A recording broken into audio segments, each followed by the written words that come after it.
jsou kraby? Jo, to vypařují ten velký, jo. A podívej.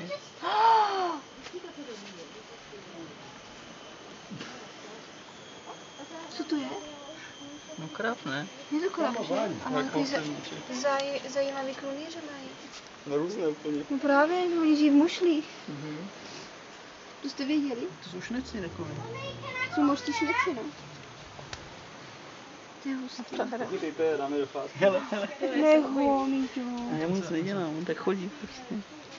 No to je rak. A já můžu si určitě vzít toho malinkého, to nějak nic nedělá, ale on se začne snažit dávat jít ven, Jo, to mi jde. tak se vytáhne ven a bude tě klepítkama snažit se takhle chytit za prsty. A nelekni se, neucukni, nepustí ho. To nebolí až tak, jen je to takové divné. Jo, no to je dost divný. Zajímavý, že? Aha, už fičí zase. Ty. Ten má ale nádhernou, to zelenou.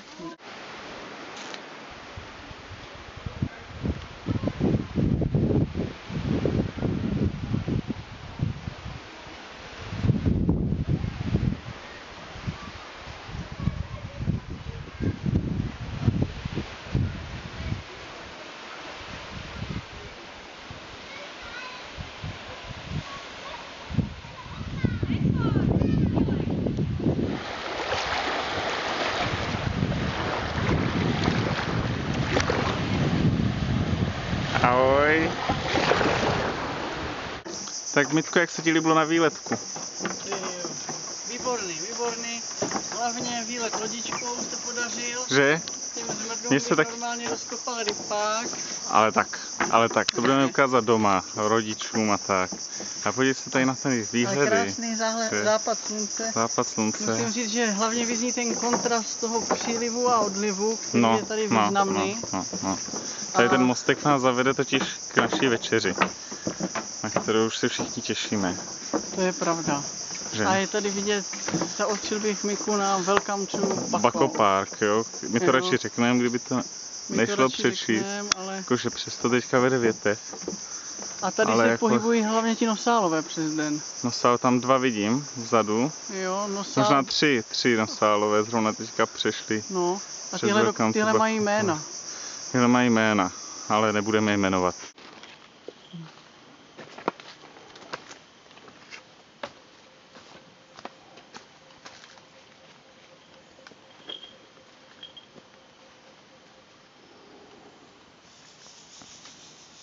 A ještě si všimněte jedné věci, že kolem té trasy stojí mravenci, kteří se nehýbou a prostě tam jsou a hlídají tu trasu.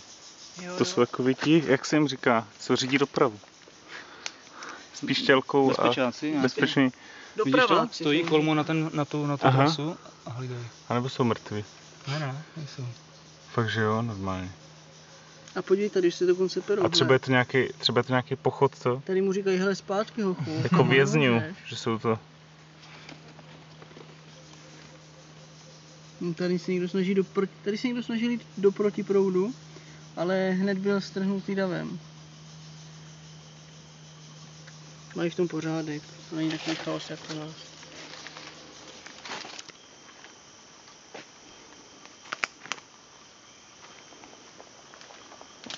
Co jsi našel?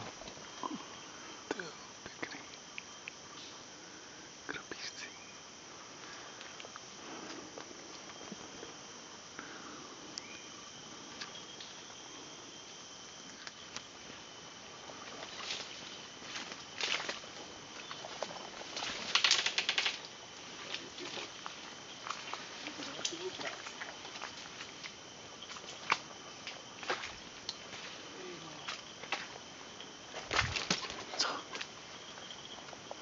Na té palmě tam nahoře.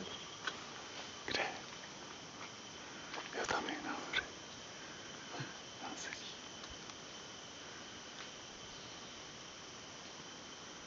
A kouká.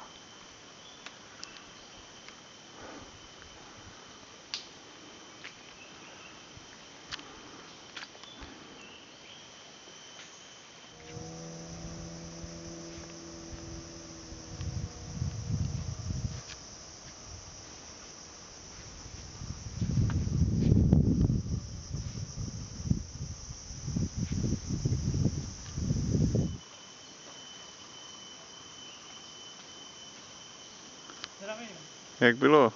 na vrcholku. Výhled. Jo? No, akorát opár. A Hmm. tam byl jakoby pak výstup trošku krkolomnější, ale co bychom my nezvládli, že? Neřvi. Jinak neřvi a jinak spojit, co máme u nohy. Jsem malej. Hustý. Zrovna ty, když má řvát, tak řekne to je hustý. No tak on poslouchá, když ho napomeneš. Velký, že?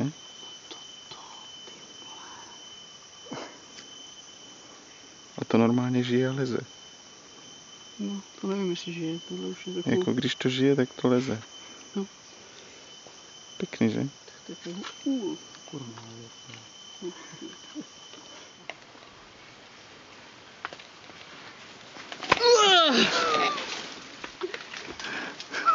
To se houpeš, jako? Opičátko. No skoro jak ten orangutan.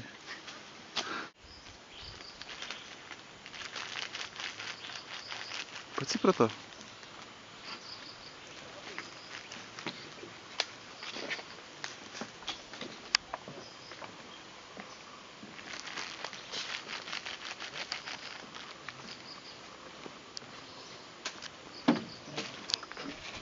To jsme neměli dávat. To nic není. To on zjistí. To asi jistý. To bychom mohli poslat do Opávě. Nežer to. On to jenom rostl, on to nesežere.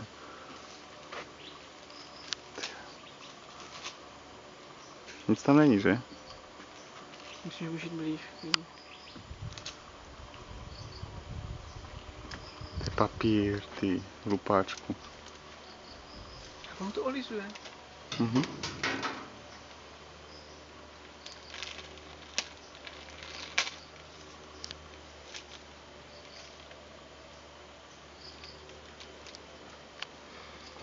Se podrbe. A nedá ti, co? Nerozdělí se s tebou.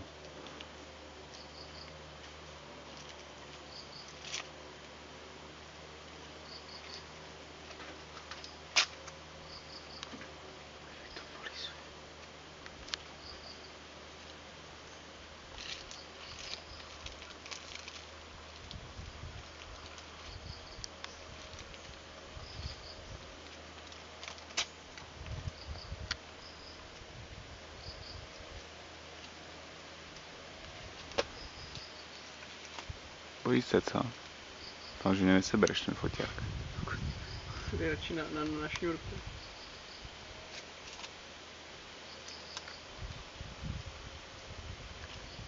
Všechno?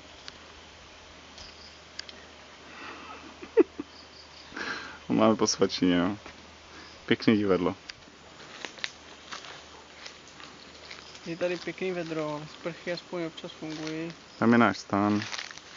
Tam je naše kojka. Holky jsou asi na pláži a to je šeba. To je šeba. Všichni jsme mokří, jako vždy.